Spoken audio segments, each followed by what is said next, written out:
Good evening. আপুনি চাইছে learning টেকে। আপুনি যদি চেনেলটোত নতুন আহিছে তেনেহ'লে নিশ্চয় চেনেলটো ছাবস্ক্ৰাইব কৰি দিব, কিয়নো আপুনি এই চেনেলৰ যোগেদি নতুন নতুন খবৰবোৰ পাই থাকিব।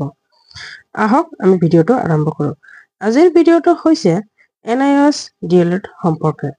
আপোনালোকে জানে যে যোৱা 10 ডিচেম্বৰ তাৰিখে কিন্তু সুপ্ৰিম কোৰ্টৰ জাজে এটা কথা কৈছে NIOS DLEDৰ ওপৰত, যে 10 আগষ্ট 2017 চনৰ আগতে যিসকলে ইন চাৰ্ভিচ টিচাৰ আছিলে সেই সকলৰ যিকোনো বিদ্যালয়ত কৰ্মৰত হ'ব পাৰে, সকলোৰে চাৰ্টিফিকেট কিন্তু ভেলিড বুলি সুপ্ৰিম কোৰ্টৰ জাজে ইতিমধ্যে ক'লে। গতিকে আপোনালোকে যিসকলে NIOS DLED কৰিছে সেইসকল ছাত্ৰ ছাত্ৰীৰ কাৰণে এইটো নিশ্চয় গুড নিউজ হয়।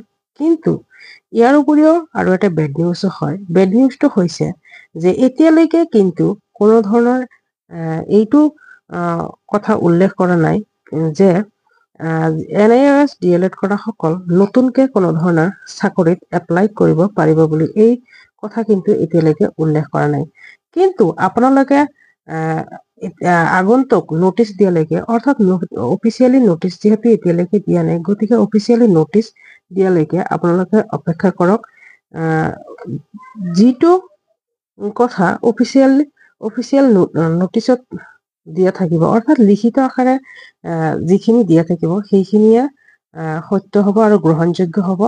গতিকে আপোনালোকে অফিচিয়েলি নোটিচ দিয়াৰ আগতে আপোনালোকে কোনো ধৰণৰ ভুৱা তথ্য সামাজিক মাধ্যমত প্ৰচাৰ নকৰিব। ইয়াতে যিহেতু ডিৰেক্টলি কৈছে যে মেনশ্যন কৰি দিছে যে 10 আগষ্ট 2017 আগতে যিসকলে ইন চাৰ্ভিচ টিচাৰ আছিলে সেইসকলৰ চাৰ্টিফিকেট ভেলিড বুলি, অৰ্থাৎ 2017 10 আগষ্ট 2017 পিছত কৰা NIOS DLED কিন্তু ভেলিড নহয়। যিহেতু মেনশ্যন কৰি দিছে তাৰিখটো, সেই অনুসৰি 2017 আগতে কৰা NIOS ভেলিড বুলি। আৰু আপোনালোকে আগন্তুক অফিচিয়েল নোটিচ দিয়ালৈকে আপোনালোকে অপেক্ষা কৰক। নিশ্চয় ভাল খবৰ এটা আহিব বুলি আমি আশা কৰিব পাৰোঁ। ধন্যবাদ।